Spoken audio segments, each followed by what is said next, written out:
Ассаламу алейкум ва рахматуллахи ва баракату. Дорогие зрители, мусульмане, которые постятся сегодня в день Арафа, прошу у Всевышнего, чтобы он принял ваш пост, ваши благие дела, принял мольбы у наших хаджиев, которые на священной земле молятся за нас. Приветствую также гостей канала, кем бы они ни были.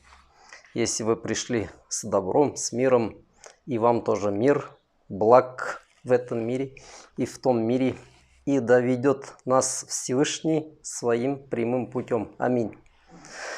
Продолжаем, дорогие зрители, гости моего канала, наш цикл вот этих бесед, которые мы назвали «Ответы на вопросы про Башкортостан и не только». Я напоминаю, дорогие зрители, что целью вот этого цикла бесед было то, что мы хотим заполнить какой-то пробел. Есть такие вопросы, которые не все могут поднимать, обсуждать, и на то есть причины. Да, кстати говоря, вот в этом отношении я хотел бы вам сказать, что вот эти беседы, они не очень легко даются мне и в моральном отношении. За них нужно платить, да. Ни в коем случае я не про деньги сейчас. За них надо платить нервами, временем и, конечно, какими-то отношениями. То есть буквально вот за неделю, 10 дней я уже пару человек, скажем так, со списка своих контактов вычеркнул. Ну, не в том плане, что удалил телефон, а просто люди выразили свою враждебность, явное неприятие, поругались. Вот. Это могут быть друзья, могут быть даже родственники, какие-то троюродные там и так далее. Они вот из-за этих роликов обижаются и уходят из моей жизни. И вряд ли они когда-то вернутся. Но жизнь именно так же работает, да. Это для них опасно. Это они считают какой-то там агрессией. Считают, что это плохо. Не только для меня и для них. Но, возможно, такие времена придут, дорогие зрители, когда вот дети этих родственников, дети этих друзей детства когда-нибудь скажут: а Ишмурат ведь нам родственник, Ишмурат нам друг. Вот были такие времена, когда он поднимал правильные вопросы, обсуждал их. Мы гордимся, что есть у нас такой родственник и такой друг. Но это, возможно, скажут их дети, а не те люди, которые вот в данный момент на такой вроде безобидный цикл разговоров о Башкортостане обижаются. Были даже такие люди, которые там писали: вот почему тебе, Ишмурат, не живется? Ну, по жизни у тебя уже, в принципе, есть все необходимое, да? Такой не минимум даже, а много чего для счастливого человека ты имеешь по жизни. Почему ты несчастен? Почему ты вот это все рассказываешь? Почему ты все время о печальном? Ну, примерно в таком ключе. И это было не раз. Не раз я эти разговоры слышал. Вот я еще раз хочу ответить, потому что вот эти ответы, которые иногда в личной переписке кому-то ты отправляешь, они не доходят до широких масс, а они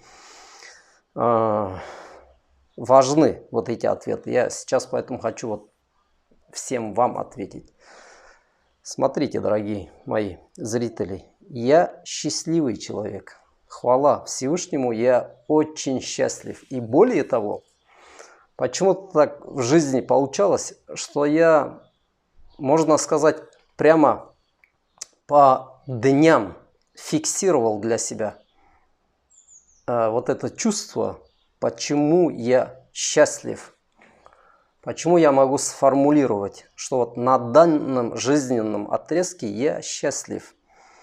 Это было, например, когда я закончил школу, да. Школа мне трудно давалась, там учеба, разные проблемы и семейного характера, но все это в одно время свалилось на меня, ну, тогда еще подростка, да. Школу я заканчивал тяжело, но когда я закончил, вот, тогда я почувствовал вот это счастье на уровне подростка. Потом были, конечно, такие этапы жизни, когда ты чувствуешь себя молодым человеком, потом чувствуешь себя уже сформировавшимся, состоявшимся человеком, и в это время ты тоже для себя отмечаешь. И почему-то я вот именно вот эти дни, когда я для себя это отмечал, я откладывал в голове. Один из таких дней было, когда я сидел на большом камне, на скале один. Ну, я люблю гулять по лесу, да, вот.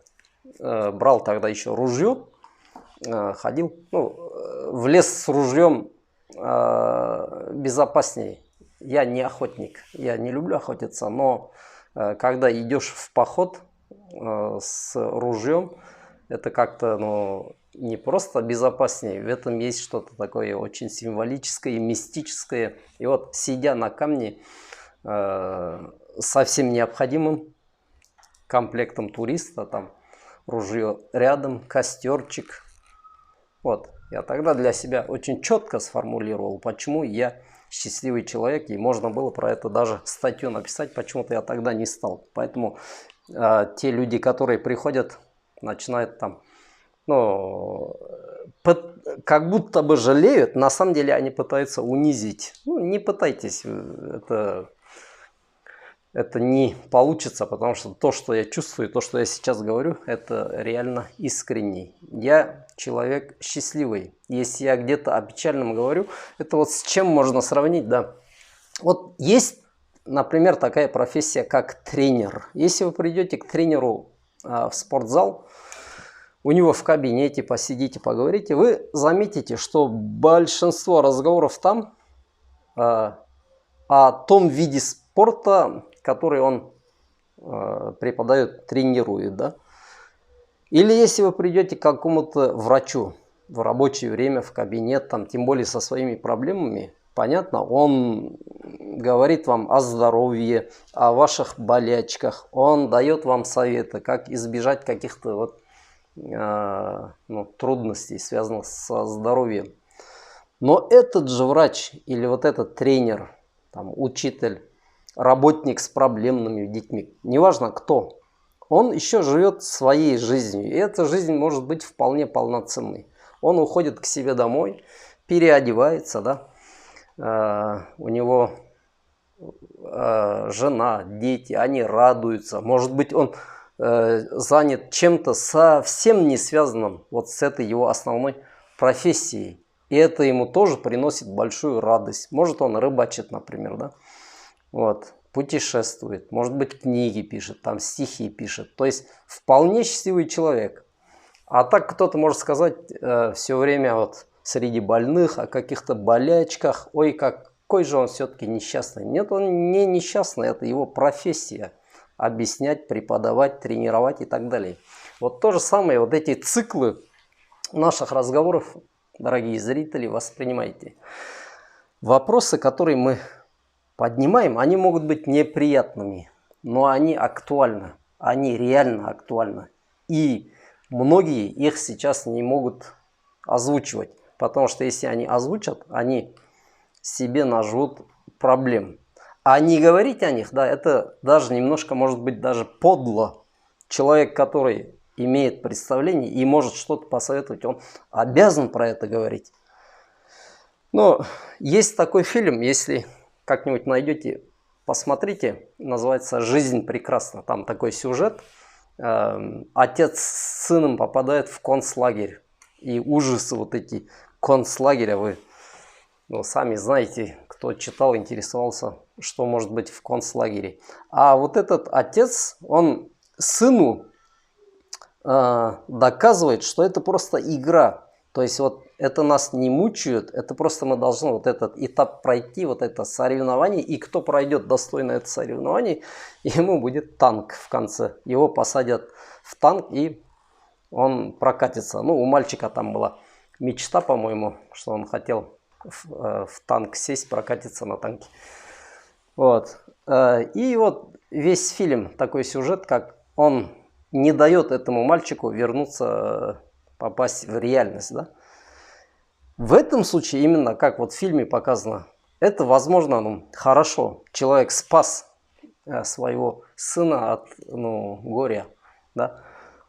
Но если это делается с такой целью, чтобы человека усыпить, обмануть его, чтобы он не знал про проблемы и не знал, как на это реагировать, тогда это называется подлость. И, между прочим, очень многие этими занимаются. Вот есть вопросы, проблемы, которые мы обсуждаем, да? А кто-то их или забалтывает, или доказывает, что их нет, или доказывает, что те люди, которые их поднимают, они подлецы, иноагенты, предаторы, там, сбежавшие и бла-бла-бла. Куча атрибутов можно придумать для таких людей.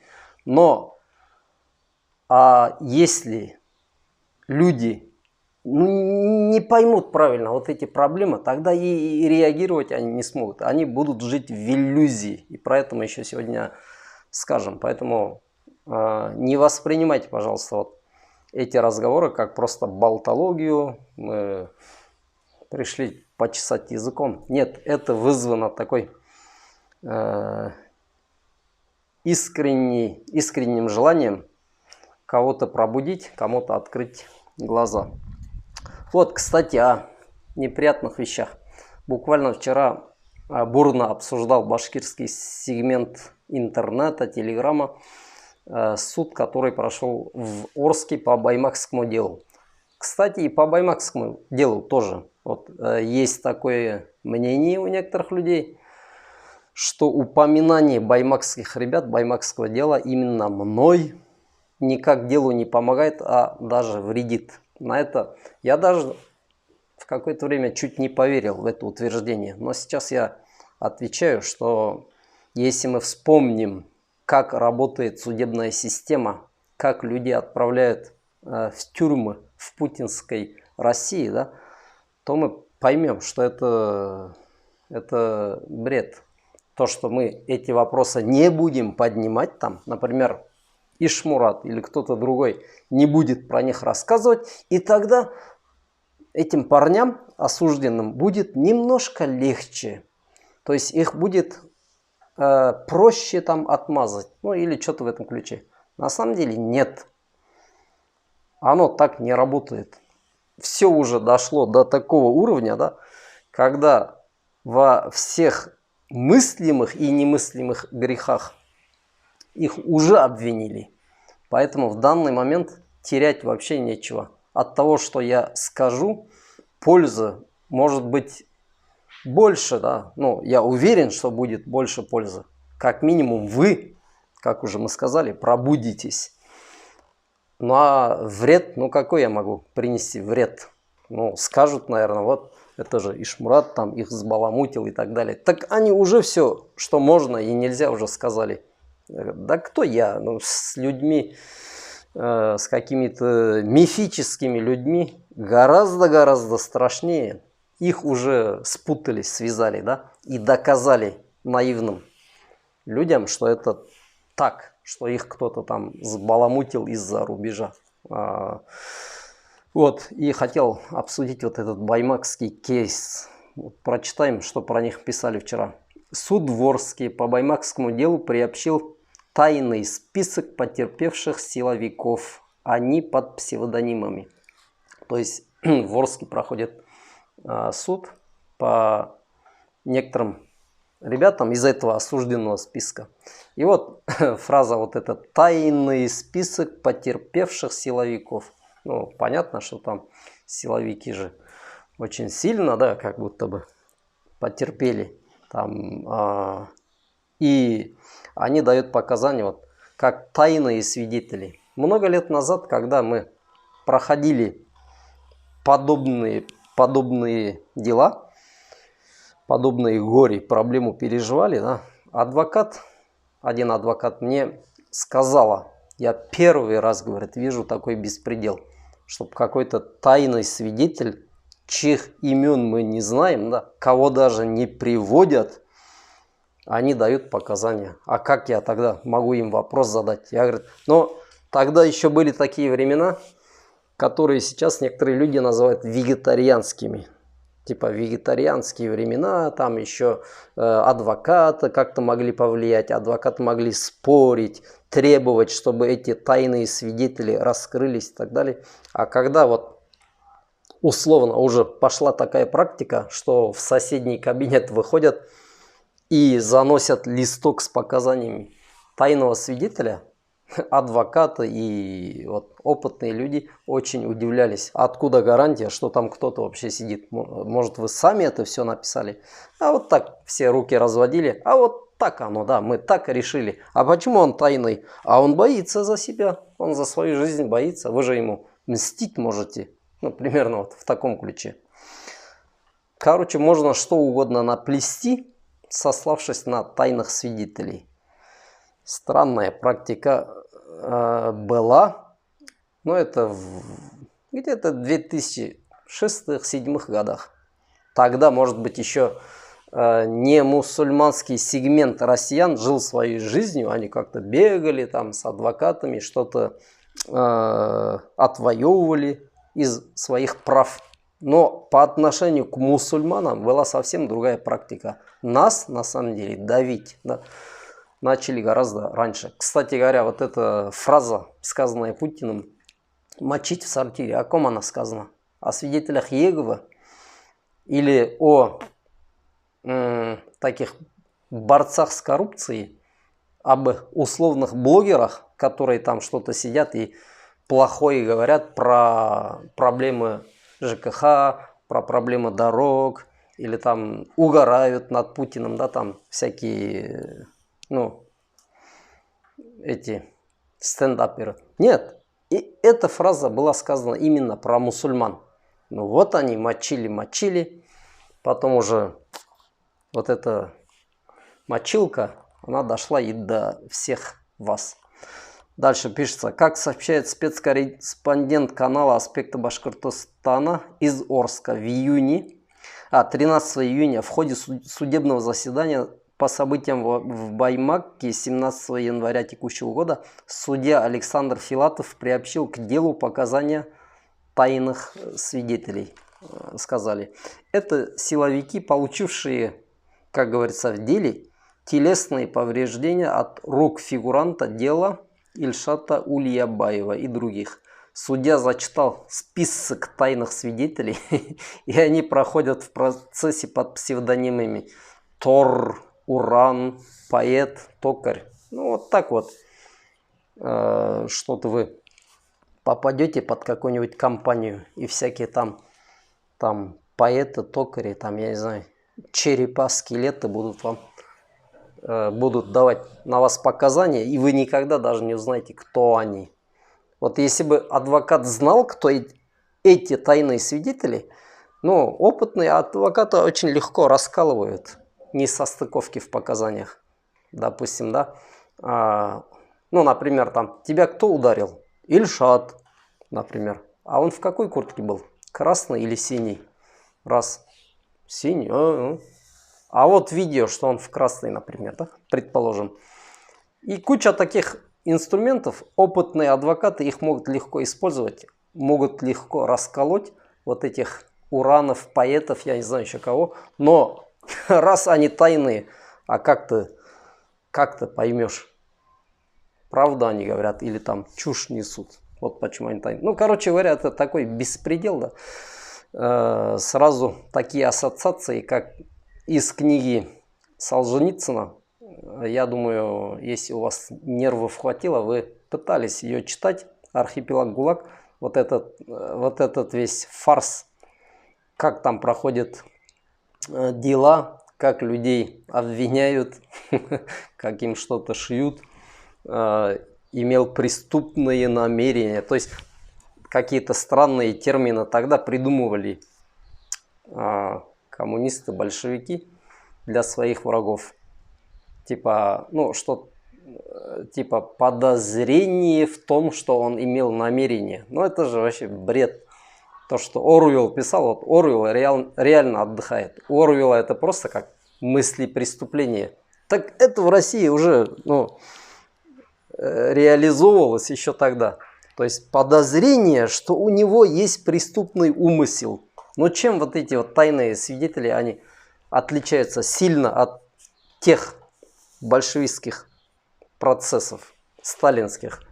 То же самое, какой-то там токарь, тор, уран там нарисовывается и дал показания. И никогда вы не найдете их. Сами сотрудники Росгвардии не могут присутствовать лично ввиду чрезвычайной удаленности проживания и отсутствия прямого железнодорожного сообщения, пишется. Вот иногда, как в том знаменитом меме, да, там что ты вообще несешь. Но чрезвычайная удаленность проживания пусть не дает тогда показания, а если дает, пусть приезжает. Нет прямого. Вот вдумайтесь просто вот в эту фразу. Нет прямого железнодорожного сообщения. А нет, самолеты не летают, что ли? Машины не ходят. Это что за бред такой? Нет прямого железнодорожного сообщения. Пишут они в 2024 году. Да включи скайп. Включи скайп, подойдет адвокат. Да. Кстати говоря, есть такая практика же. Мешок на голову. Если тайный свидетель так уж боится за свою жизнь, надевает или мешок на голову, или там газетка его прикрывает такой, и он говорит что-то, да. Была такая практика. Надень на голову мешок, балаклаву надень, включи скайп, включите скайп. И пусть адвокат ему вот эти самые вопросы задаст. Поймает его на соответствие или несоответствие. Если он все говорит правильно, там вписывается вот в события, тогда окей. А иначе это что за такой тайный свидетель, который живет в каком-то материке, куда нет железнодорожного сообщения? Но если это все написано с целью поиздеваться, тогда я, конечно, понимаю. И, кстати говоря, я это тоже не исключаю. То есть вот она, путинская Россия, она же сейчас с людьми разговаривает именно вот на таком языке, который годами культивировал Путин. Там какие-то шутки плоские, как недавно на форуме своем, да, там столько глупостей. Кому-то, может быть, кажется, что это такая остроумная шутка, сам президент. На самом деле это имеет очень страшные последствия. А потом эти шутки, вот эту манеру общения с людьми подхватывает там второе лицо, третье, 20-е, и все. И вот вся страна, она начинает уже реально даже в юридическом поле с людьми разговаривать через вот эти издевательства. Нет прямого железнодорожного сообщения, а скайп включить не можем. Вот такие вот у нас тайные свидетели. Напомним, в баймакском деле уже более 80 фигурантов в суде показания тайных свидетелей о событиях 17 января просто зачитали. В них утверждается, что подсудимые кидали снежки и камни в силовиков, а некоторые давали указания по рации по перекрытию дороги на пути вывода Фаиля Алсынова из здания суда. Читая вот это, у меня такая мысль пришла в голову. На предыдущем видео кто-то спрашивал, нужно ли хранить родные языки, зачем они нужны. Вот для таких ситуаций и нужны. Предположим, что вот эти тайные свидетели, да, не все наврали. И часть вот этого всего правда. Если действительно по рации кто-то там говорил что-то, перекройте, закройте, не выпускайте, не отпускайте, да, лучше бы вы это говорили на башкирском. Учите башкирский язык. Если бы все башкиры говорили на своем в общении между собой, переходили только на башкирском, как вот чеченцы сегодня, да, в общении между собой, преимущественно они говорят на чеченском. Молодцы, кстати говоря. Вот и вы говорите на башкирском. Все осужденные, там по-моему, ни одного не башкира Ни одного, ни башкира не найдете вы там. 80 фигурантов. Говорили бы на башкирском. Даже если по рации о чем-то, что-то обсуждали. Хин тегенда тур, бында барма, тегенда балар келді, тегелер. Все. Никто бы никогда бы вам ничего не смог предъявить. Учите башкирский, короче говоря. Тоже есть такой интересный фильм, «Говорящий с ветром», что ли это. История, как во время войны американцы использовали такие редкие языки своих индейцев американских во время общения друг с другом. Ну, для координации там действий войск использовали вот эти языки. Но, ладно, ушли немножко в постороннюю параллельную тему. Так, якобы сбор на площади был организован активистами запрещенного и ликвидированного движения башкорт. Я не знаю, вот кто эти пишет от них новости. То ликвидировано, то организовали. То есть они если ходят что-то организовывают, запрещенные движения башкорт, значит они не ликвидированы. Вот так.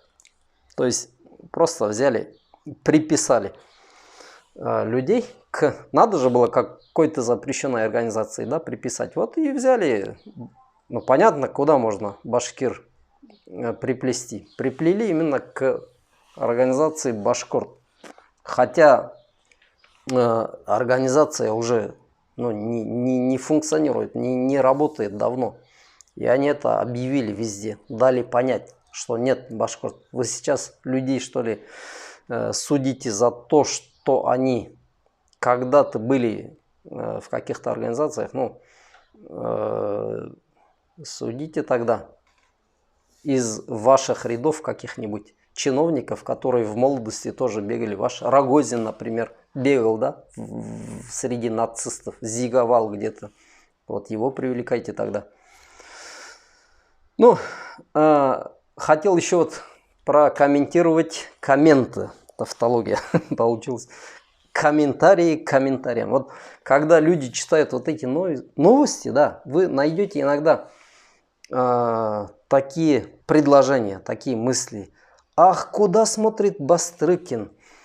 Надо побольше писать, чтобы в Москве это услышали.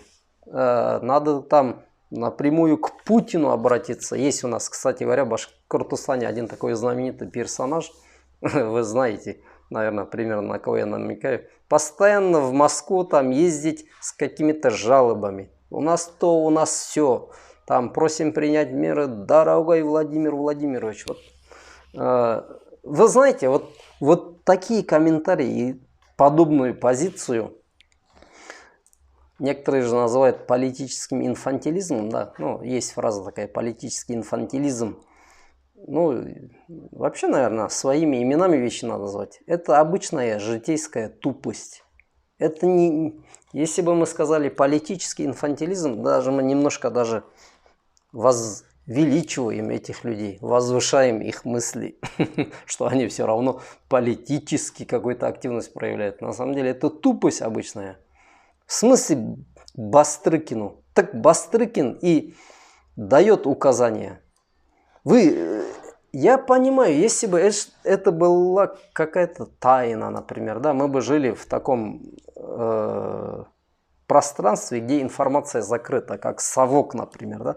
Ну, вы сидите в телеграммах, в интернете, прямые указания, прямые какие-то фразы от вот этих, от Путина самого, от Бастрыкиных, от всяких Соловьевых, которые вот так уничижительно про Башкортостан, про Башкир, про вот эти события. От Дугиных всяких. Вы неужели думаете, что они не знают? Не то, что они не знают, это от них все и идет.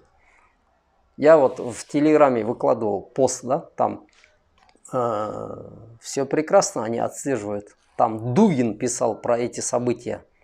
Пытался еще какие-то советы дать даже, да, Хабирову. Ну, такой возмутительный, конечно, пост. что вообще надо жестко пресекать.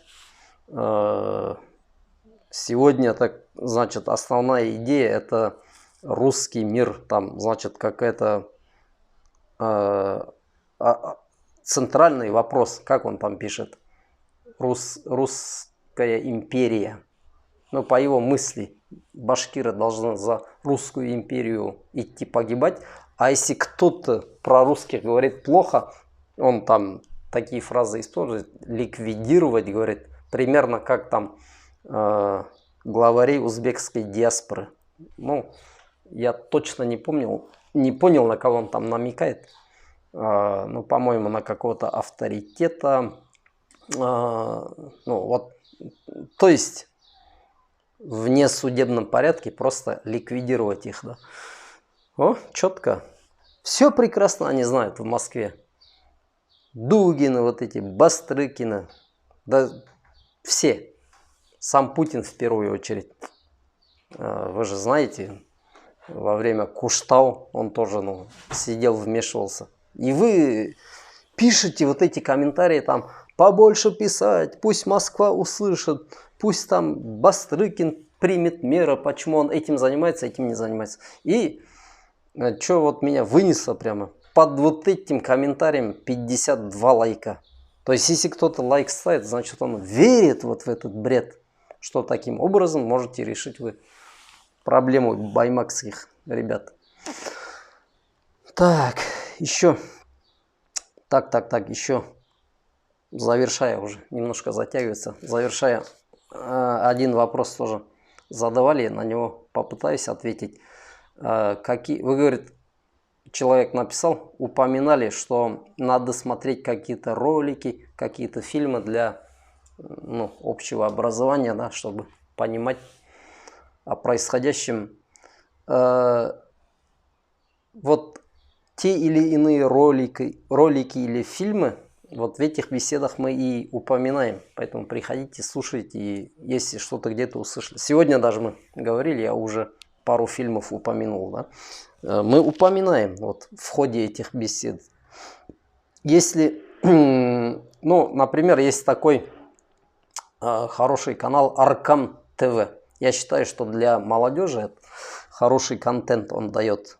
Ну, из всех сфер, и религиозные вопросы, и как-то по саморазвитию, по изучению языков, тафсира, ну, много чего. Такой многофункциональный канал.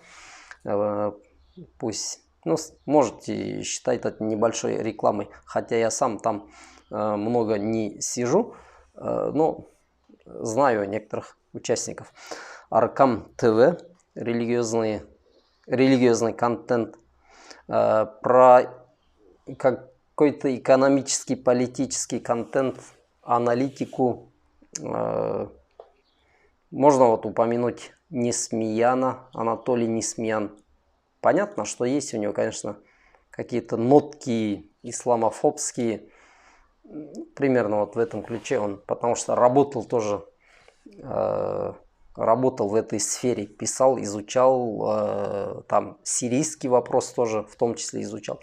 Но все равно такой неплохой контент у него, и канал есть, и в Ютубе много роликов у него, у Анатолия Несмеяна.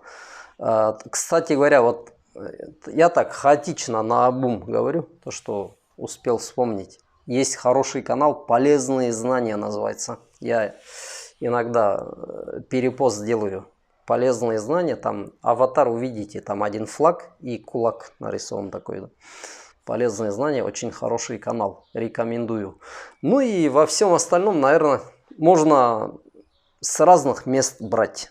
То есть, если вы хотите такую объективную информацию, то надо смотреть, заглядывать в разные места, в разные каналы. Лично я сам иногда даже заставляю себя по диагонали прочитывать, что Медведев там пишет. Почему? Потому что ему поручена такая роль озвучивать настроение в Кремле. О, мы там сейчас вытащим свою тактическую или стратегическую. Ну, начинает угрожать тем, этим, то Польше, то Америке, то Британии. То есть, ну, а это тоже полезно знать, через вот этого спившегося экс-президента вы можете понять, о чем примерно говорят в Кремле. Поэтому с разных мест можете немножко пощипывать информацию, и будет у вас полное представление. Ну ладно, хорошо. На сегодня, я думаю, все. Цель была разобрать вот этот основной вопрос по баймакским событиям. Просим у Всевышнего, чтобы он укрепил ребят на их этом испытании. Цель того, что мы эти вопросы обсуждаем, чтобы вы их не забывали. Если вы не будете их забывать, то больше людей будут задаваться вопросом, как живут их жены, где-то может крышу починить, где-то может огород спахать, картошку завести и так далее. Не бросайте этих ребят. Вот эти 80 осужденных, но это, наверное, часть лучших башкир на сегодняшний день. Это мое мнение.